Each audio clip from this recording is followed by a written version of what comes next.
السلام عليكم ورحمة الله وبركاته.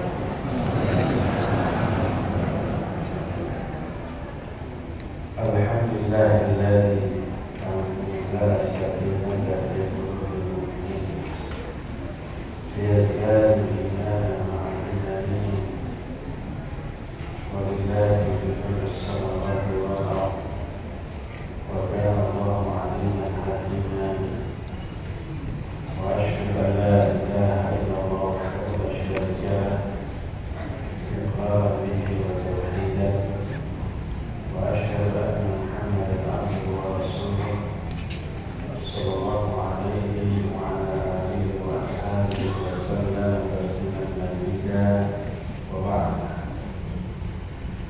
إخواني في الله أعزائي الله وإياكم. Baik hadirin jamaah muslim Al-Azhar di Sumatera Bekasi, Jawa Barat, para pendengar radio Sunnah Bandung, para pemirsa para sosial media yang bergabung kepada grup kajian bersama Warga TV, Islam TV, dan beberapa TV lain, serta para listener di mana saja Anda berada. Alhamdulillah, untuk yang kedua kalinya kita berjumpa kali ini. Pertemuan yang lalu kita sudah menjelaskan support pentingnya memperbaiki hati, karena hati ini ibarat raja atau komandan bagi seluruh anggota tubuh kita. Baik buruknya sama tidak, ucapan kita sangat tergantung kepada baik buruknya hati kita. Karena kaki mulut hanya melaksanakan perintah hati. Hati buruk lahir amalan buruk, ucapan buruk. Hati baik lahir amalan baik dan ucapan yang baik.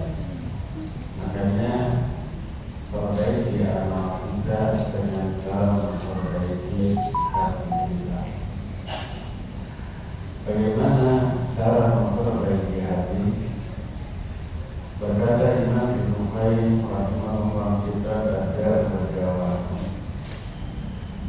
Kata beliau, "Ya'lam ashabu qalbak bi anna al-qulub tamurru fil ma'asi wasyahawat." Ketahuilah wahai saudaraku bahwa hati bisa sakit karena dua hal. Pertama karena maksiat, kedua karena syahwat. Dan takdirul dhulum fil qulub katakdirul amr fil badan. Balik dhulum amrul qulub wa dawa'uha awada'uha wa la dawa'ala illa ta'uha. Pengaruh dosa kepada hati seperti pengaruh penyakit terhadap badan. Bahkan dosa itu merupakan penyakit hati itu sendiri. Sehingga cara mengobatinya adalah dengan cara meninggalkan dosa-dosa. Berkata Imam Abdullah bin Mubarak rahimahullah ta'ala, "Ra'aitu dhunuba tuhibul qulub wa qad yuridu dhulla imanuha wa dartul dhunub hayatul qulub wa khairul nafsika isyanuha." Kata Ibnu Mubarak, aku melihat dosa-dosa itu mematikan hati dan terus-menerus di atas dosa melahirkan kehinaan. Meninggalkan dosa penyebab hidupnya hati, dan hal terbaik bagi dirimu atau hatimu adalah meninggalkan perintah yang melahirkan dosa, perintah syaitan, perintah hawa nafsu. Itu diungkapkan oleh Imam Ibnu Qayyim dalam kitab Lalu kalau orang yang memiliki penyakit hati tersebut mengobati penyakitnya, dia akan sembuh.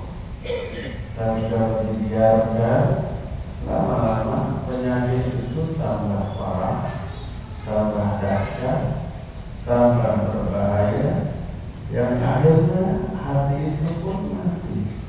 Dan matinya hati lebih berbahaya dibanding matinya badan. Karena apa? Karena kalau matinya badan hanya memutuskan kehidupan kebahagiaan dia di dunia, sedangkan matinya hati memutuskan kebahagiaan di akhirat. Hati yang sudah mati ini terkubur di dalam badan, sehingga badannya menjadi kuburan bagi hatinya sebelum badan itu telah dikuburkan setelah kematian. Dan hidupnya hati merupakan penyebab kebahagiaan orang itu baik di dunia atau di akhirat.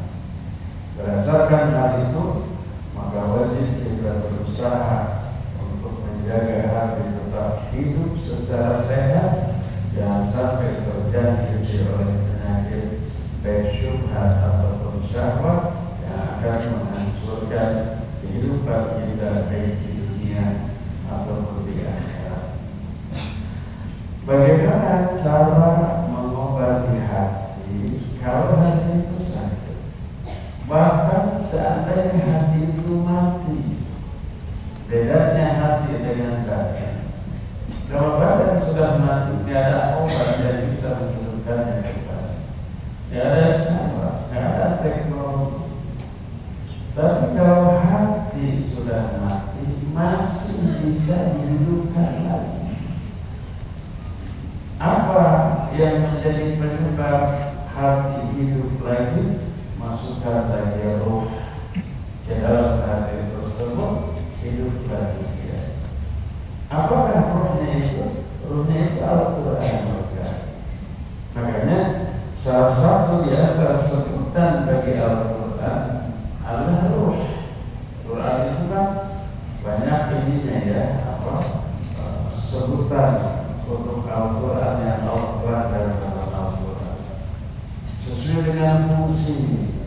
Al-Quran disebut syifa alias obat, fungsinya mengobati. Al-Quran juga disebut dzikr, artinya pengingat, karena memang fungsinya mengingatkan. Al-Quran juga disebut nur atau cahaya, karena memang fungsinya menerangi hati.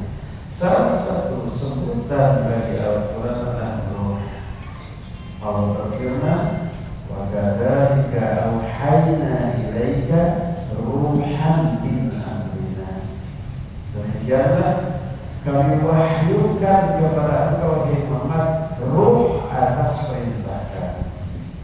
Kami mewahyukan ruh, maksudnya mewahyukan Al-Quran. Kenapa Al-Quran disebut ruh? Karena salah satu fungsi Al-Quran seperti fungsi ruh, menghidupkan hati yang sudah mati.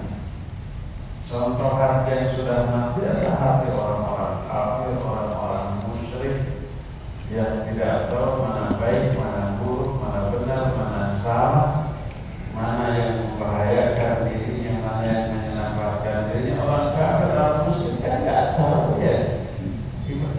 Ibarat orang mati aja.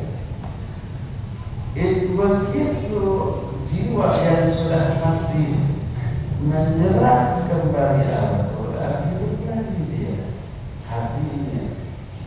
Para sahabat, hati mereka dulu sudah pada mati.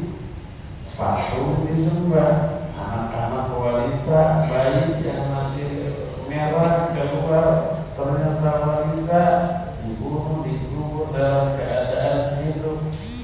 Tumbuh-tumbuhkan baik itu riba maupun judi maupun mabuk maupun zina, seluruhnya dilakukan. Seluruh keburukan mereka sudah mati jiwa mereka. Begitu datang Isa, begitu disampaikan Al-Quran, mereka menerima, menyerah, masuk ke dalam hati, maka Quran itu ibarat ruh, kemudian menghidupkan kembali hati yang sudah mati dan hidupnya secara sehat, sehingga para sahabat menjadi manusia generasi terbaik dalam sejarah kehidupan seluruh umat manusia. Allah berfirman, kuntum khairal ummatin ukhrijat linnas ta'muruna bil ma'ruf wa tanhauna 'anil munkar. Kalian sebaik-baik umat yang dilahirkan karena manusia. Kalian beramal ma'ruf nahi munkar. Nah, kata Nabi SAW, khairun nas qarni, sebaik-baik manusia, manusia yang segenerasi dengan aku. Itu para sahabat. Sebaik-baik manusia itu sejak zaman Nabi Adam sampai manusia yang telah hidup terakhir pada hari kiamat, itu seluruh manusia generasi terbaiknya adalah generasi para sahabat. Kenapa? Karena mereka menyerap Al-Quran, mewarnai dirinya dengan Al-Quran, menghiasi seluruh perilakunya dengan Al-Quran, jiwanya hidup dalam kondisi sehat, melahirkan buah dalam bentuk amal dan akhlak yang amat sangat mulia. Karena itulah Allah berfirman, ya ayyuhalladzina amanu istajibu lillahi wa lirrasuli idza da'akum lima yuhyikum. Hai orang-orang yang beriman, penuhi oleh kalian seruan Allah dan Rasul. Kalau Allah dan Rasulnya menyeru kalian kepada apa-apa yang menghidupkan kalian, maksud menghidupkan itu menghidupkan hati kalian, menyeru, mengajak kepada kebaikan, mengajak kepada Al-Quran dan seterusnya. Karena itulah maka Al-Quran disebut ruh. Itu pertama. Hati yang sudah mati pun bisa hidup kembali. Apalagi yang masih hidup walaupun sakit. Ada iman dalam dada, ada. Makanya kadang melakukan kebaikan, kadang melaksanakan perintah Allah, tapi sering juga melaksanakan hasutan, bisikan, rayuan, gombalan syaitan dan Allah. Kadang ibadah, kadang maksiat. Adanya ibadah menunjukkan hatinya masih hidup. Adanya kemaksiatan yang dilakukan menunjukkan hati yang hidup tadi terjangkiti oleh penyakit. Seperti Imam Ibnu Mubarak tadi menyatakan bahwa al-dzunub amrul qulub, bahwa dosa adalah penyakit bagi hati. Nah, apa obatnya? Al-Quran. Berkata Imam Ibnu Qayyim rahimahullah dalam kitab Zadul Ma'ad fi Hadi Khairil Ibad, kata beliau, Al-Quranul Karim rabi'ul qulub wa shifa'us sudur wa nurul basair wa hayatul arwah wa huwa kalam rabbil alamin yastadilu bihil abdu fi dhulumatis syubuhat wa syahwat. Kata Imam Ibnu Qayyim, Al-Quran Karim itu penenang hati, obat bagi seluruh penyakit jiwa, cahaya bagi dada, dan kehidupan, sumber kehidupan bagi ruh, dan dia adalah firman Allah Rabbul Alamin. Seorang hamba bisa menerangi hidupnya, mengeluarkan dirinya dari gelapnya syubhat dan syahwat menuju kepada cahaya yang terang benderang dengan hidayah Allah SWT. Karena itu dalam banyak ayat Allah menyebut Quran dengan sebutan syifa. Allah berfirman, Di antaranya dalam surah Yunus 57 Allah menyatakan ya ayyuhan nas qad ja'atkum mau'izatun min rabbikum wa shifaa'un lima fis sudur. Hai manusia, telah datang kepada kalian pelajaran dari Rabb kalian sekaligus menjadi syifa, obat bagi seluruh penyakit yang ada di dalam dada. Allah dalam ayat ini mengatakan Al-Quran syifa. Juga dalam surah Fussilat ayat 44 Allah berfirman qul huwa lilladzina amanu hudaw wa shifaa. Katakan oleh Muhammad, Al-Quran ini bagi orang-orang yang beriman hudan dan syifa, petunjuk dan juga syifa. Juga diterangkan dalam Al-Isra ayat 82 Allah menyatakan wa nunazzilu minal qur'ani ma huwa shifaa wa rahmatul lil mu'minin. Dan kami turunkan Al-Quran ini sebagai obat juga sebagai rahmat bagi orang-orang yang beriman. Berhasil Al-Quran adalah obat bagi penyakit hati, baik penyakit syubhat ataupun penyakit syahwat. Apa yang dimaksud penyakit syubhat dan apa yang dimaksud dengan penyakit syahwat? Ini dua sumber dosa. Adapun penyakit syubhat, semua kesalahan, kekeliruan, penyimpangan yang lahir adalah kebodohan, ketidakadaan ilmu. Kebodohan menyebabkan dia terjerumus ke dalam banyak keburukan. Orang tidak berbuat syirik kecuali karena kebodohan. Orang tidaklah terjerumus ke dalam kekufuran kecuali karena kebodohan. Tidaklah orang bergelimang dalam bid'ah kecuali karena kebodohan. Demikian juga kemaksiatan dilakukan karena kebodohan. Karena itulah maka kebodohan adalah penyakit. Berkata Imam Ibnu Qayyim rahimahullah, ma min dzammin fil Qur'an illa wa huwa min thamratil jahl. Tidak ada satu pun celaan di dalam Al-Quran kecuali itu pasti karena buah dari kebodohan. Al-Quran banyak mencela baik perbuatan atau orang yang melakukan, mencela perbuatan syirik, perbuatan kufur, perbuatan bid'ah, perbuatan maksiat. Itu dicela perbuatannya juga orangnya, dan tidaklah itu dilakukan kecuali karena kebodohan. Makanya ketika ada seorang sahabat terluka, dalam keadaan terluka berdarah-darah kepalanya, malam hari ketika tidur mimpi basah, junub. Jadi pas mau sholat subuh harus mandi dia. Dalam keadaan berdarah, luka parah.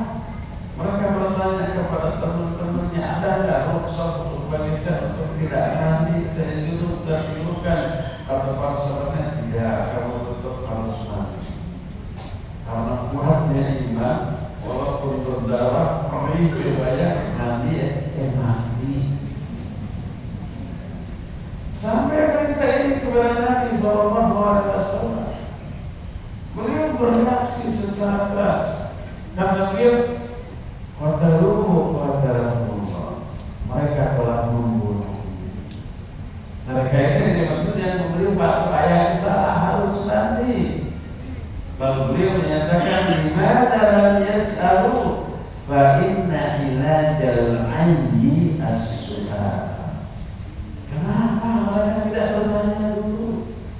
Karena sesungguhnya obat bagi kebodohan adalah bertanya.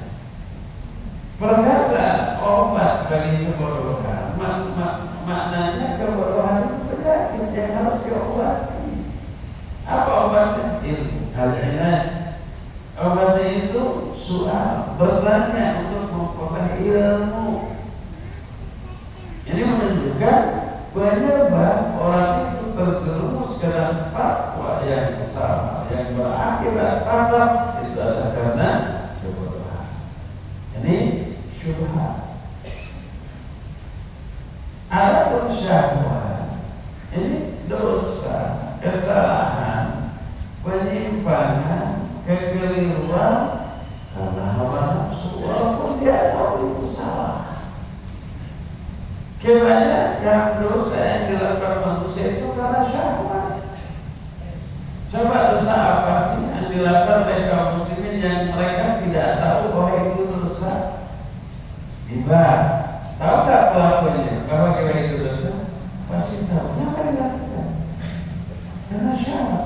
Karena ada kesenangan dalam hal riba.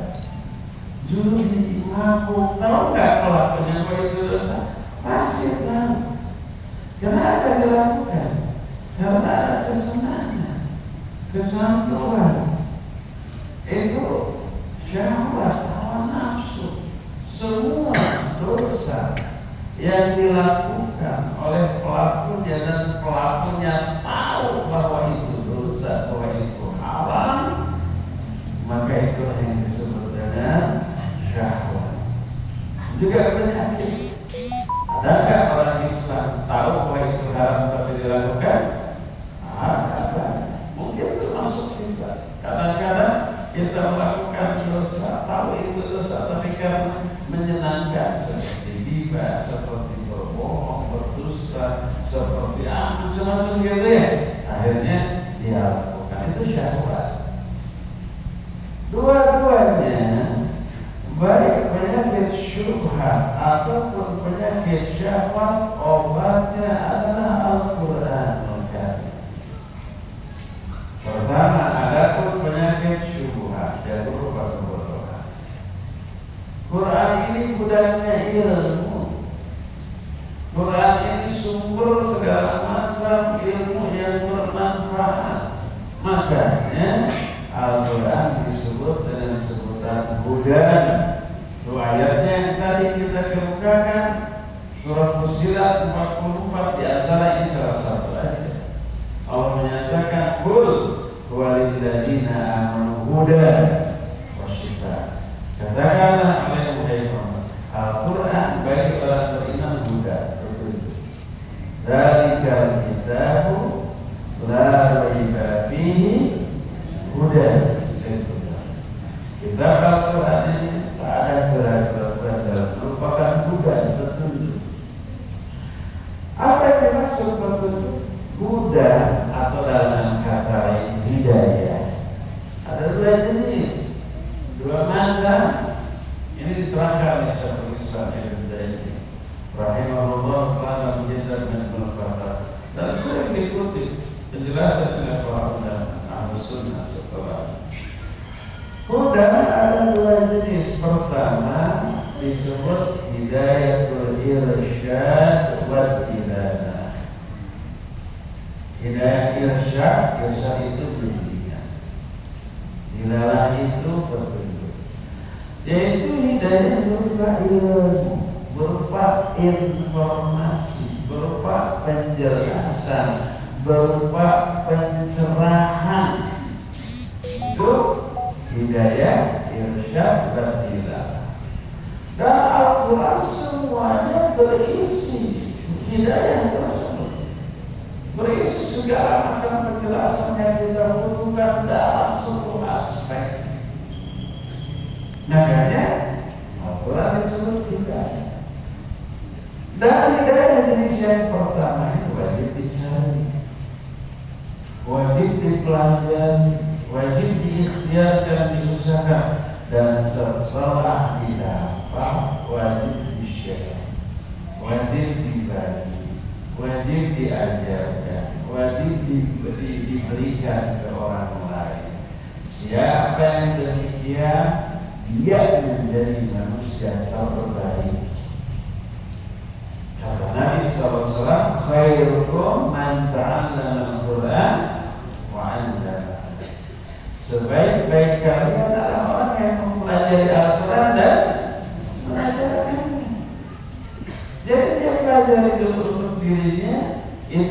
berarti mencari hidayah irsyad buat kita untuk diri.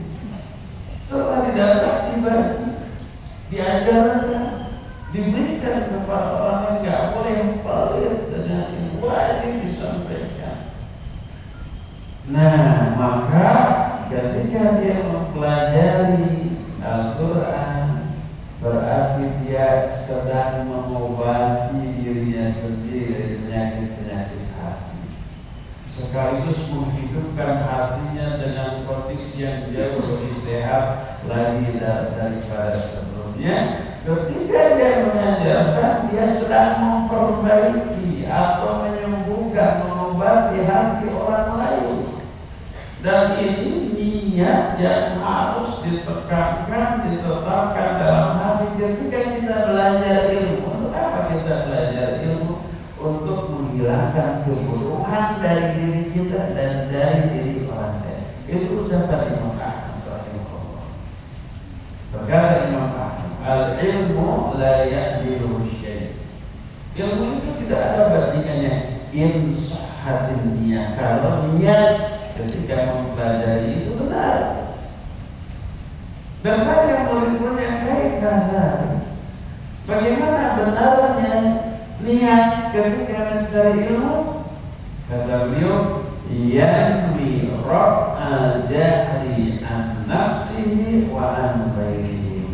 Dia harus meniatkan mencari ilmu untuk menghilangkan kebodohan dari dirinya dan dari diri orang lain. Karena Al-Quran itu sumber ilmu, maka hilangkan kebodohan dari diri, karena kebodohan dari penyakit, dan hilangkan kebodohan dari orang lain. Jangan ingin sehat sendiri, pintar sendiri, baik sendiri, orang lain sebodoh amat. Enggak. Seorang muslim tidak diukur kebaikannya hanya karena dia ingin baik sendiri, nggak peduli kepada orang lain. Nggak boleh. Oleh karena itulah wajib diajarkan. Karena itu maka para sahabat menjadi manusia terbaik untuk khairal ummati tadi. Karena mereka mempelajari Al-Quran, memahaminya, lalu menyebarkannya, ta'muruna bil ma'ruf wa tanhauna 'anil munkar, beramal ma'ruf nahi munkar dengan cara mengajarkan Islam, mengajarkan Al-Quran kepada banyak orang. Jadilah dia manusia terbaik. Karena dia menjadi manusia terbaik, diangkat derajatnya oleh Allah lebih tinggi lagi. Berkata Rasulullah SAW dalam hadis sahih riwayat Imam Muslim, kata beliau, Inna Allah yarfa'u qauman bihadzal kitab wa yadh'u bihi akhar. Sesungguhnya Allah akan mengangkat derajat kemuliaan suatu kaum karena kitab Al-Quran. Kitab Al-Quran ini diperlakukan dengan 7 perlakuan, dia dimuliakan oleh Allah. Wa yadh'u bihi akhar, dan Allah menghinakan kaum lain karena hari-hari kepada Al-Quran. Hari-hari itu cuek. 7 sikap kita kepada Al-Quran secara ringkas saya jelaskan, nggak dirinci satu-satu ya, tapi cepat saja waktunya ya, cukup. Pertama, wajib diimani, diyakini Quran ini wahyu Allah, kalamullah, bukan karangan orang. Yang keduanya, baca secara musalsal. Musalsal itu berkesinambungan, bersambung. Kalau sungguh-sungguh ini sempurna. 1 juz orang paling menghabiskan waktu 1 jam. Coba umpamanya sebelum sholat sempatkan 6 menit membaca Al-Quran.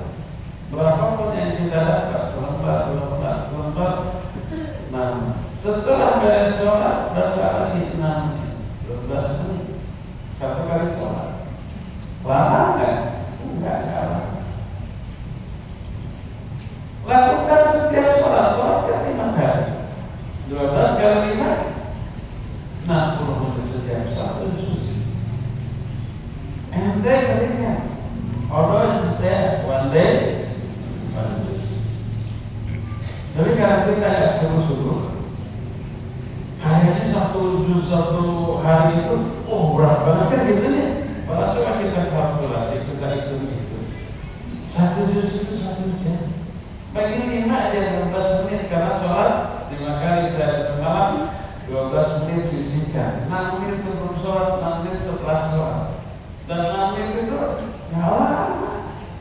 Kalau duduk 6 menit nggak akan kesemutan, nggak akan pegel ya pegel. Walaupun pegel ya sedikit hilang itu pegel cuma 6 menit kok ya. Tapi ya karena kekurangan sungguh-sungguhan kaum muslimin, order itu sesuatu yang berat untuk diterapkan. Sehingga 30 juz Al-Quran itu sebulan itu bisa berulang terus, setahun 12 kali. Ini idealnya begitu dari kreatifnya kalau dikalkulasi. Tapi sekali lagi, kalau orang bersungguh-sungguh akan mencari 1000 cara. Tapi kalau tidak sungguh-sungguh akan mencari 1000 alasan. Udah saya tak sibuk, udah saya tak Quran, macam-macamnya. Nah, jadi ada kata seorang sama-sama. Ketika hafalkan semaksimal yang kita bisa, sehari seayat, sehari 2 ayat, ya. Ketiga, keempatnya pahami artinya. Syukur-syukur kalau tafsirannya, gitu ya. Kelimanya amalkan, aplikasinya dalam kehidupan kita. Yang keenamnya ajarkan semampu kita. Dan terakhir yang ketujuh, bela. Apabila Qurannya ada yang menghinakan, ada yang merendahkan, ada yang mau membuat Quran palsu segala. Ini adalah sikapnya. 7 sikap kita kepada Al-Quran. Siapa yang menerapkan 7 sikap ini kepada Al-Quran, Allah akan memberikan. Sesuai dengan sabda Nabi SAW yang tadi, Inna Allah yad'u qauman bihadzal kitab. Ya, Allah akan mengangkat derajat kemuliaan suatu kaum karena mereka memuliakan Al-Quran dengan 7 sikap tadi. Wa yad'u bihi akhir. Allah menggunakan kaum yang lain karena mereka sudah terhadap Al-Quran tersebut. Nah, jadi ternyata orang yang belajar Quran, mengajarkan Quran, berarti mengobati diri sendiri, mengobati orang lain. Orang itu menjadi manusia terbaik. Allah angkat derajat kemuliaannya, baik di mata manusia di dunia apalagi di akhirat. Coba lihat beberapa fenomena berikut. Apapun yang berkaitan dengan Al-Quran pasti mulia, pasti diagungkan. Apapun itu.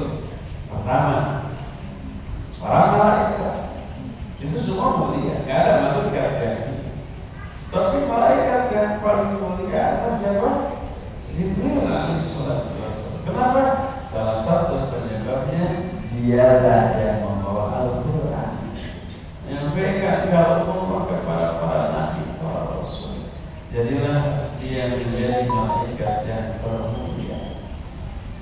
Ini makhluk. Orang siapa yang paling mulia? Nabi Sallallahu Alaihi Wasallam. Kenapa? Beliau yang menerima Al-Quran. Umatnya mana yang paling mulia? Umat Nabi Muhammad Sallallahu Alaihi Wasallam. Umat pilihan Allah. Allah Azza wa Jalla tadi mengatakan Allah kuntum khairal ummah. Ya. Kalian sebaik-baik umat. Kenapa harus sebaik? Karena mereka yang menerima Al-Quran. Kemudian dalam ayat Tsumma awrasna al-kitaba alladziina istafaina min ibadina. Kemudian kami wariskan kitab Al-Quran ini kepada hamba pilihan kami. Umat yang menerima Al-Quran itu hamba pilihan Allah. Siapa? Kita muslim. Kalau muslim menjadi manusia terbaik, umat terbaik, hamba-hamba pilihan Allah, karena mereka yang menerima Al-Quran, yang lain tidak. Jadi khairukum man ta'allama Al-Quran wa 'allamahu. Sebaik-baik kalian yang belajar Al-Quran yang mengajarkan. Pokoknya orang atau makhluk baik malaikat atau orang atau jin ketika berkaitan dengan Al-Quran, mempelajarinya, mengamalkannya, mengajarkannya, itu pasti akan memperoleh barokah dari Al-Quran menjadi makhluk terbaik. Kita lihat lagi umpamanya waktu. Dalam setahun ada 12 bulan, di antara bulan yang ada yang terbaik bulan apa? Kenapa? Karena dalam itu bukan Al-Quran. Allah menyatakan Syahrul Ramadan alladzi unzila fihi Al-Quran hudan. Bulan Ramadan Al-Quran yang di dalamnya itu bukan Al-Quran. Karena ada Al-Quran diturunkan, maka Ramadan menjadi bulan yang paling mulia dibanding bulan-bulan yang lain. Nah, terus Ramadan yang 30 hari ada satu malam yang terbaik, lebih baik daripada 1000 bulan. Apa namanya? Lailatul Qadar. Kenapa Lailatul Qadar menjadi malam terbaik? Karena di malam itu Al-Quran diturunkan. Inna anzalnahu fi Lailatul Qadar. Sebenarnya kami turunkan Al-Quran ini pada malam Lailatul Qadar. Jadi waktu dimuliakan karena di sana ada Al-Quran. Makhluk baik malaikat termasuk manusia atau jin dimuliakan karena Al-Quran. Termasuk tentang coba mushaf, kertas. Ditulis Al-Quran di sana memperlakukannya beda loh. Tidak sembarangan boleh di bawah, diduduki, diinjak, nggak bisa, nggak boleh. Kertas baik boleh. Yang tidak ada tulisan Al-Quran, HP, dalamnya ada aplikasi Al-Quran. Ketika aplikasi Al-Quran dibuka di dalam HP, terlihat di screennya, di layarnya tulisan Al-Quran, nggak boleh disimpan di bawah itu. Kalau mau tutup dulu aplikasinya sehingga tidak ada tulisan Al-Quran, boleh disimpan di bawah. Dia berubah fungsi, bukan lagi menjadi mushaf Al-Quran, tapi menjadi HP biasa. Tidak boleh, diduduki boleh. Tapi pas Al-Quran aplikasi yang dibuka dan ada tertera hurufnya, nggak boleh lagi dihinakan di bawah. Ini menunjukkan apa? Menunjukkan besarnya pengaruh Al-Quran kepada apapun. Ya. Nah, itulah hidayah yang pertama, hidayah irsyad wa dilalah, berupa ilmu, penjelasan, penerangan, dan Al-Quran berisi itu semua. Makanya disebut hudan. Inilah hidayah yang pertama. Kedua, ini yang jauh lebih penting. Sudah habis waktu ini. Kalau ini dalam pertanyaan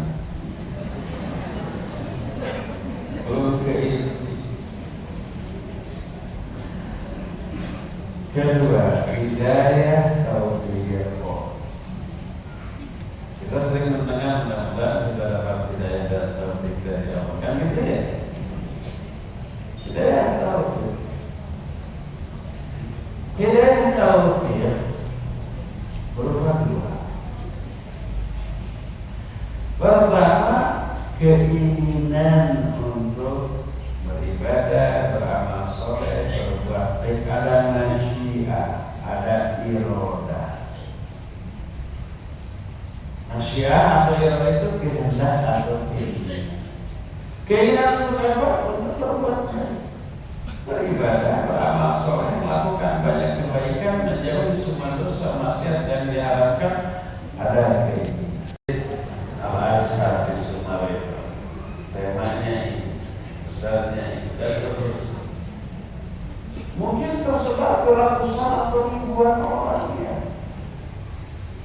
ada yang dibaca inginlah, saya ingin hadir. Ada yang baca nggak ingin hadir. Tahulah isinya kajian dua, ngajak baik, melarang buruk, isinya apapun itu kesimpulannya, kan gitu ya. Makanya nggak tertarik untuk hadir. Nah, ada yang ingin, ada yang tidak. Kita begitu dapat BC lalu dibaca, ada keinginan kedua, ada kemampuan dari segala segi.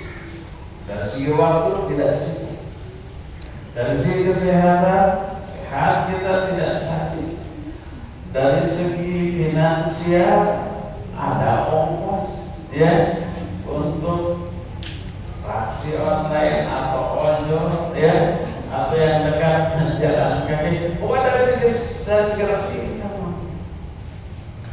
berbarulah dua kali keinginan dan kemampuan berbaru, lahirlah amalan yang kita lakukan sekarang.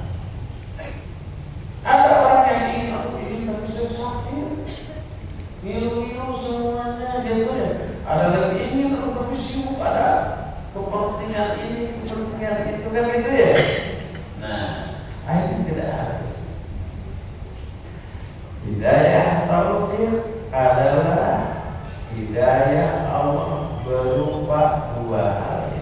Sekarang kita usul lagi. Kenapa kita ingin hadir sementara yang lain tidak ingin hadir? Dari mana keinginan itu? Apakah keinginan itu ikhtiar kita?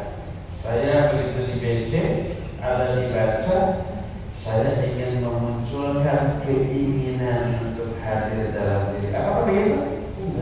Muncul ujung-ujungnya sebenarnya tidak ujung-ujung. Allah yang kasih keinginan. Al-Quran menyatakan wa ma tasyauna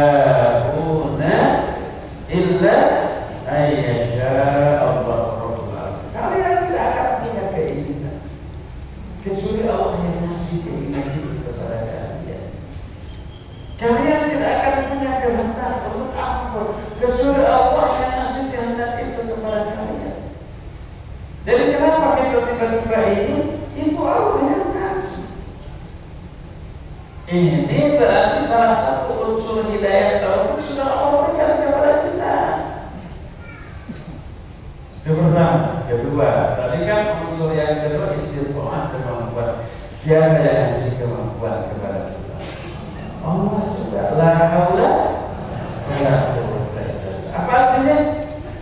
Tidak ada daya dan upaya. Apa beda daya dan upaya?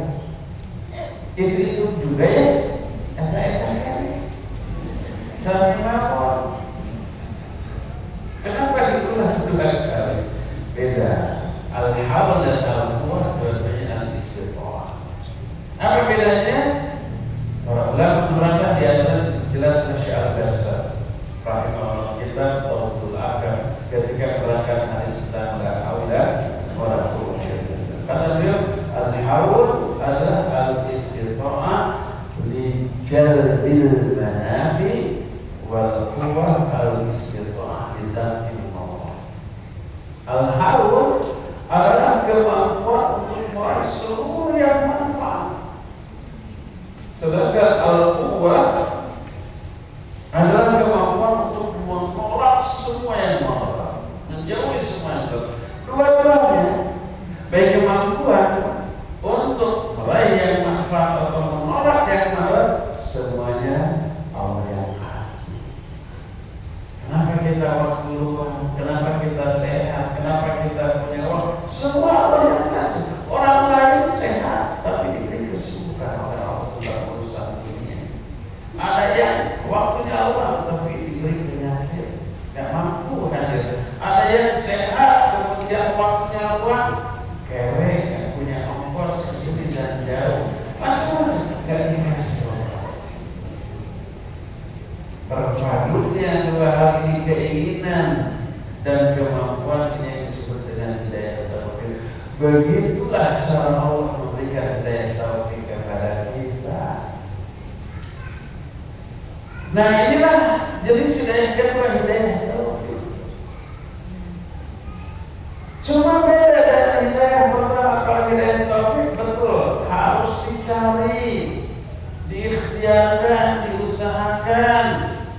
Tapi kalau sudah didapat nggak bisa dibagi ke orang, nggak bisa di-share, nggak bisa diberikan. Saya kasih hidayah taufik saya sebagian agar kamu tidak malas baca Quran nih, saya terlalu semangat gitu. Nggak bisa. Allah berfirman dalam Al-Quran, innaka la tahdi man ahbabta walakinna Allah yahdi man yasha. Sesungguhnya engkau hai Muhammad tidak bisa memberikan hidayah kepada orang yang kau cintai, tapi Allah lah yang memberi hidayah kepada siapapun yang dikehendaki. Jadi hidayah taufik itu hak prerogatif Allah. Jangankan kita, para nabi gak bisa kasih. Makanya ada di antara nabi orang terdekat kafir. Nabi Nuh alaihi salatu wassalam, istrinya kafir. Nabi Nuh alaihi salatu wassalam, istrinya kafir. Nabi Ibrahim, istrinya soleh. Berapa istri Nabi Ibrahim? 2. Sudah jangan coba.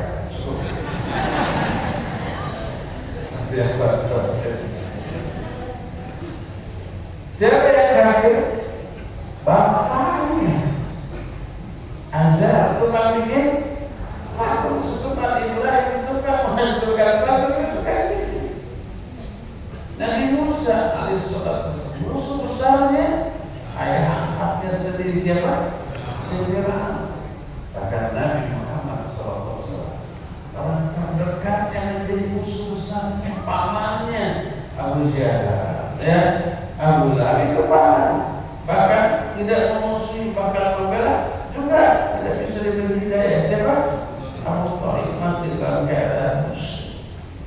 Karena hidayah taufik hak prerogatif tidak bisa diberikan oleh makhluk, baik para malaikat, para nabi, apalagi kita. Itu sekali lagi hak prerogatif Allah. Akan tapi ini yang kemudian membuka peluang bagi kita untuk ikhtiar dalam hidayah taufik. Allah Azza wa Jalla banyak menjelaskan dalam Quran atau melalui lisan Nabi-Nya SAW siapa saja orang yang akan diberi hidayah taufik oleh Allah Azza wa Jalla. Hidayah taufik itu hadiah atas prestasi kebaikan yang dilakukan oleh manusia. Contoh ini, agar kita dapat hidayah taufik, ya ikhtiarkan, cari. Jangan sampai ada seorang akhwat masih belum menutup aurat, ditegur, kamu tutup auratnya, cantik begitu, jadi super fitnah bagi laki-laki. Ya saya tahu ini wajib, tapi belum dapat hidayah. Ada gitu ya? Salah dia. Betul, belum dapat tes. Cuma di mana salahnya? Ucapan benar salah. Benar, dia belum dapat hidayah. Terus salahnya apa? Dia tidak berusaha mencari hidayah. Dia tidak berusaha meraih memperoleh hidayah. Akhirnya terus saja itu. Ya. Kamu kapan mau order? Yang nanti kalau sudah dapat hidayah, cari bukan nanti. Boleh dalam hati kita bercermin atau mencontoh para pemain bola. Para pemain bola diam gitu menunggu orang. Tidak, dia berlari mencari posisi yang bagus untuk memperoleh operan bola, kan gitu ya? Kayak gitu. Nah, hidayah Allah hak prerogatif Allah, tapi wajib dicari. Bagaimana cara mencari? Allah jelaskan dalam Al-Quran. Banyak. Di antaranya Allah berfirman, wa qulu qawlan sadida yuslih lakum a'malakum wa yaghfir lakum dhunubakum. Ucapkan olehmu, ucapkan yang baik, qawlan sadida. Apa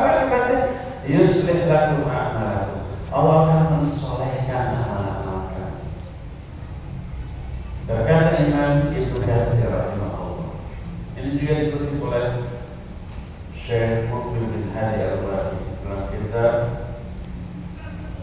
Nasihat Lil Lisan. Kata Imam Ibnu Katsir, maksud yuslih lakum a'malakum ay yuwaffiqkum lil a'malis shalih. Allah akan beri taufik kepada kamu untuk beramal saleh. Ucapkan oleh ucapan yang baik, akibatnya Allah akan berikan hidayah taufik kepada kamu untuk beramal saleh. Ini mengisyaratkan salah satu orang yang akan diberi hidayah taufik oleh Allah adalah orang yang berkata baik, menjaga mulut. Apa perkataan baik? Baca Al-Quran, berzikir, menasihati, belajar dan mengajarkan ilmu, berbicara yang baik kepada sesama manusia. Itu qaulan sadida. Siapa yang melakukan itu, mengatakan yang baik, Allah kasih hidayah. Karena itu aplikasi dari maka ayyuhuna billahi wal yawmil akhir falyaqul khairan aw liyasmut. Siapa yang beriman kepada Allah dan hari akhir, hendaklah dia berkata baik atau ya. Aplikasikan. Siapa yang iman, ngomongnya harus baik, lisannya harus menjaga. Siapa yang menjaga lisan, hanya berbicara baik, Allah kasih hidayah, taufik. Ini yang pertama, contoh saja.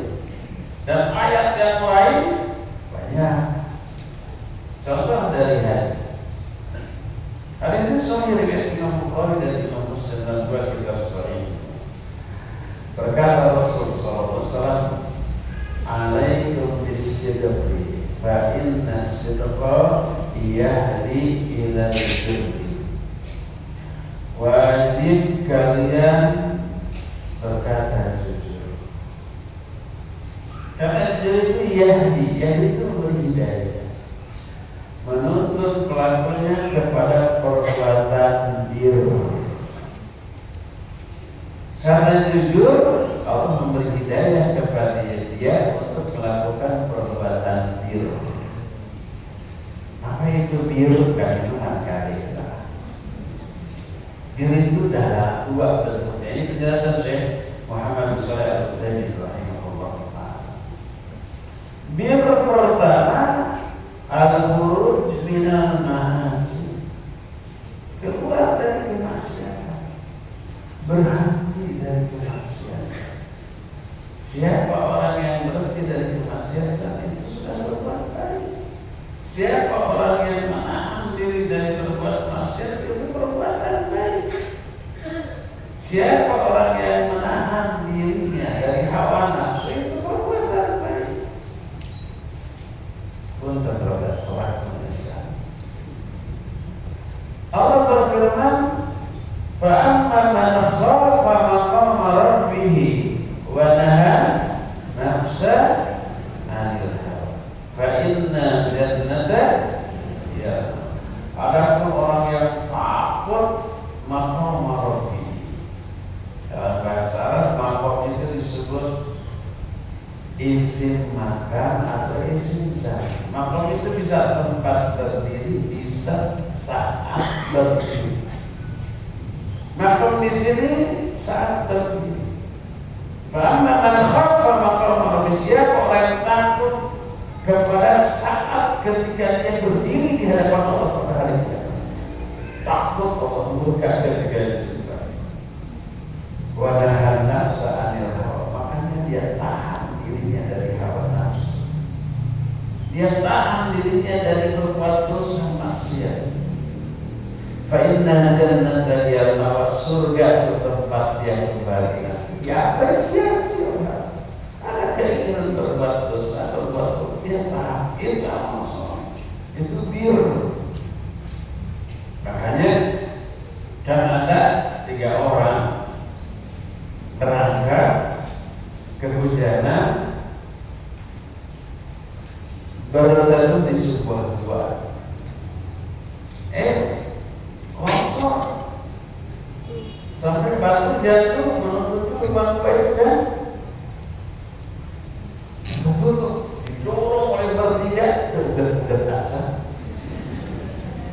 apa bahasa Betawi tidak bergeser, tidak berganti gitu ya, bisa mati mereka ya. Apa yang terjadi pasti semua pelajaran ya, dia-dianya bertawasul kepada amal soleh masing-masing. Salah satu amal soleh yang dilakukan oleh salah satu di antara 3 orang ini adalah menahan diri dari maksiat. Salah satunya kan ada orang yang Allah, saya mempunyai saudara sepupu wanita yang cantik yang saya cintai dengan kecintaan yang puncak, kecintaan seorang lelaki kepada seorang wanita. Diajak maksiat semua. Suatu saat datang masa baca orang kelaparan di mana saya punya stok banyak. Mungkin pas zaman sekarang beras mahal, sudah mahal. Sekarang lagi mahal tadi ada pasti jadi begitu. Ini sudah mahal tidak ada, kemana tuh? Orang yang semangat. Setelah dirancang itu habis, diborong oleh para caleg untuk serangan aja. Katanya, ternyata benar-benar sudah melakukan serangan ajar biasa, kalah nggak kerja. Di balik itu ternyata tidak ada serangan.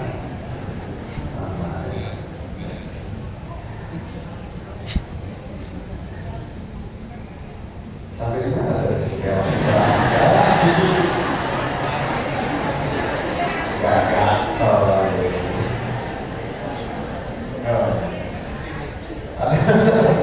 Saya punya stok beras, orang kenapa? Sepupu saya itu datang. Kenapa? Minta makan, minta bantuan, boleh, asal layani itu saya. Sekali 2 kali sampai ketiga kali sudah nggak kuat saking lemesnya, dia bilang boleh, asal diberi sekian. Pas saya mau berbuat menzinaninya, wanita itu berkata ittaqillah wala tafsirul khatar illa bihaq. Takutlah kamu, jangan kamu hancurkan, pecahkan cincin kecuali dengan haknya. Makanya ini dulu gitulah. Dengan itu langsung saya takut, langsung saya urungkan niat saya. Langsung tinggal berbuat. Nggak ada yang bisa menghalangi dia kecuali karena dia takut kepada Allah. Akhirnya dibebaskan oleh itu dengan membawa bantuannya dan tidak disentuh sama sekali. Lalu dia berdoa, ya Allah, kalau apa yang saya lakukan itu adalah amal soleh yang Kau terima, dengan amal soleh itu bukakan pintu gua ini. Apa yang terjadi? Itu batu bergeser.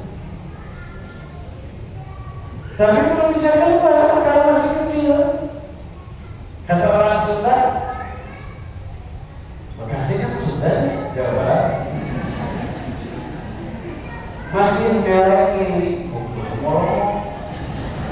kalau merek itu lubangnya kecil.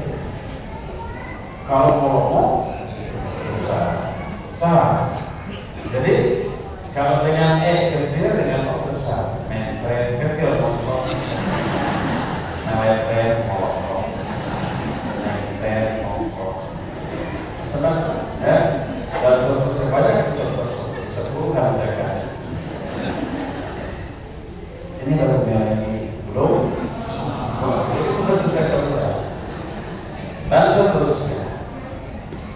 Kita hanya sampai kali ini, nggak perlu sampai ngomong. Karena ini intinya dari hadis yang barusan kita tahu, menahan diri dari dosa maksiat kesalahan itu amal soleh, termasuk bir. Inilah makna bir yang pertama. Siapa yang berkata jujur ini amal soleh, Allah kasih hidayah dia.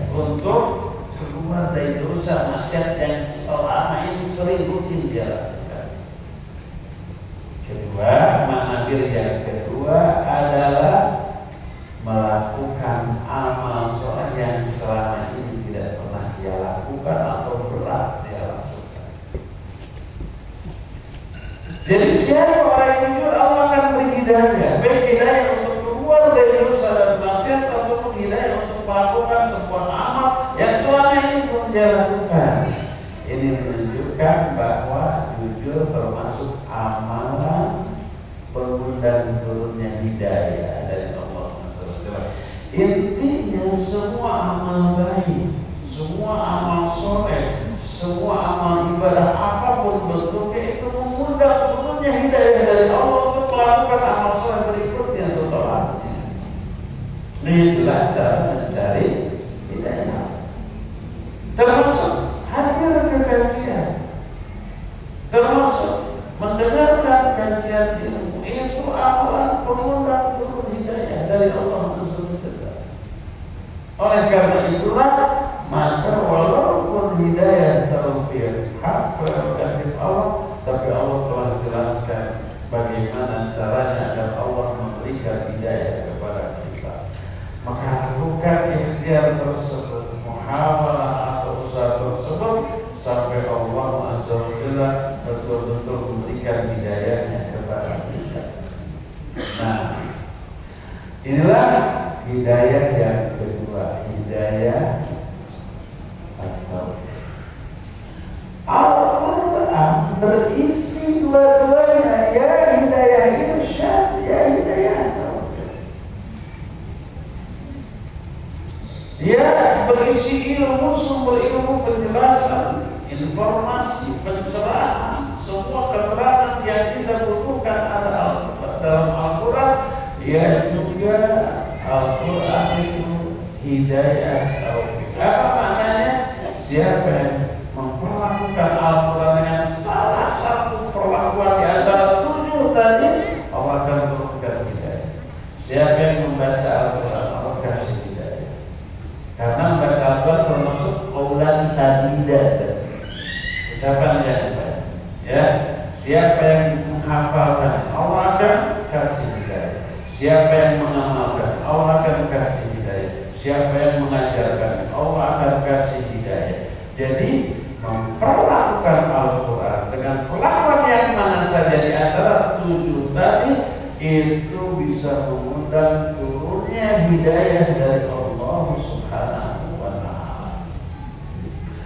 Oleh karena itu tak heran apabila orang yang membaca Al-Quran hatinya akan bersih. Kenapa? Pertama, dia dapat informasi yang banyak tentang ilmu, dan itu menghilangkan penyakit kebodohan. Yang kedua, turun hidayah dari Allah untuk beriman dan beramal soleh, dan itu merupakan obat bagi syahwat. Jadi dikatakan salah satu bentuk perbuatan bir adalah perbuatan baik, lepas dari dosa, meninggalkan maksiat, meninggalkan kebiasaan buruk, dan itu membersihkan hati. Yang ketiga, ini yang tak kalah hebatnya, memperlakukan Al-Quran dengan salah satu di antara 7 perlakuan tadi, itu menghapus dosa-dosa. Kenapa demikian? Karena pertama, memperlakukan Al-Quran dengan perlakuan yang 7 tadi itu al-hasanah. Al-hasanah itu kebaikan, dan setiap kebaikan menggugurkan dosa. Allah berfirman, innal hasanati yudhibna as-sayyi'at. Kebaikan-kebaikan itu bisa menghapus dosa-dosa. Sedangkan dosa dari penyakit. Dosa itu kotoran yang mengotori hati. Dengan diampuni dosa, bersihlah hati. Ini yang pertama. Terus yang keduanya, ini yang tak kalah hebatnya, ya. Dengan membaca Al-Quran, selain hidayah, selain ampunan atau maghfirah, ada rahmat dari sakinah atau ketentraman jiwa dari Allah, ada juga naungan para malaikat dan ujian Allah di hadapan para malaikat bagi orang tersebut. Sebagaimana sebuah hadis yang sahih riwayat Imam Muslim dalam kitab Sahih Muslim, berkata Rasulullah SAW, kata beliau, man istama'a qaumun fi baitin min buyutillah yatluna kitaballah wa yatadarasuna fima bainahum illa hafathumul malaikah wa ghashiyatuhumur rahmah wa unzilat alaihimus sakinah wa dzakarahumullahu fi man indah. Tidaklah satu kaum berkumpul di salah satu rumah Allah seperti Masjid Al-Azhar di Sumarekon, Bekasi. Berkumpul. Yatluna kitab Allah, mereka membaca kitab Allah, wa yatadarasuna fima bainahum, baru saling mempelajari isinya di antara sesama mereka. Seperti apa yang kita lakukan? Yang kita lakukan kan membedah Al-Quran. Banyak ayat yang tadi sudah saya jelaskan. Saya berkata, tidaklah satu kaum berkumpul di salah satu masjid Allah untuk membaca Al-Quran dan mempelajarinya kecuali hafal semua malaikat. Para malaikat akan mengerumuni mereka. Di sini banyak tuh malaikat. Berkata Rasulullah SAW, innal malaikata la tadru ajnihataha lil talibil ilm ridwan bima yasna. Sesungguhnya para malaikat meletakkan sayap-sayap mereka bagi orang-orang yang sedang mencari ilmu karena ridha terhadap apa yang sedang mereka lakukan. Berkata Al-Khattabi, itu saya dari Muslim.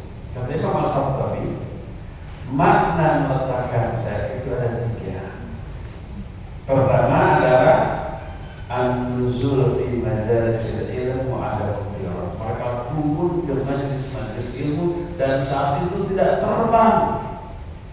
Dalam hadis sahih riwayat Imam Bukhari dan Muslim, inna lillahi malaikatan sayyarah. Sesungguhnya Allah memiliki beberapa para malaikat yang sayyarah. Sayyarah itu jalan-jalan ke sana kemari, bukan jalan-jalan, terbang ke sana kemari. Karena terbang mereka punya saya. Yang kedua majelis ilmu, mereka mencari majelis ilmu. Dan ketika mereka dapat majelis ilmu, mereka saling berteriak, ini yang kalian cari, hanya kumpul. Ini mereka kumpul. Hatta yabla baina sama'i dunya wal ardh, sampai memenuhi antara langit dunia dan bumi tempat mereka berkumpul.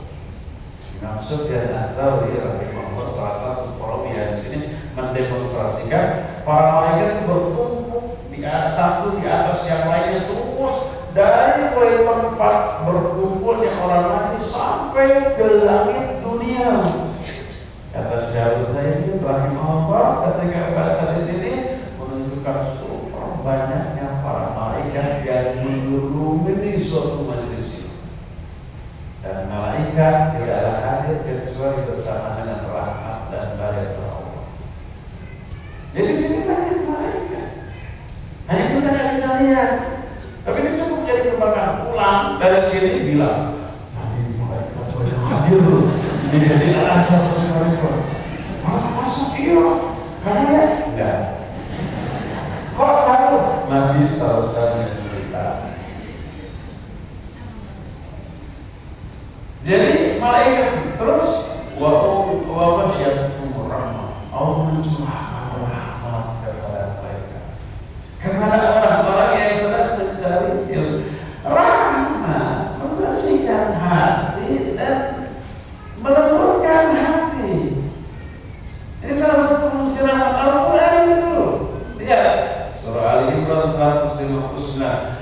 Fabima rahmatin minallahi linta lahum walau kunta faddan ghalidhal qalb lam faddu min hawlik.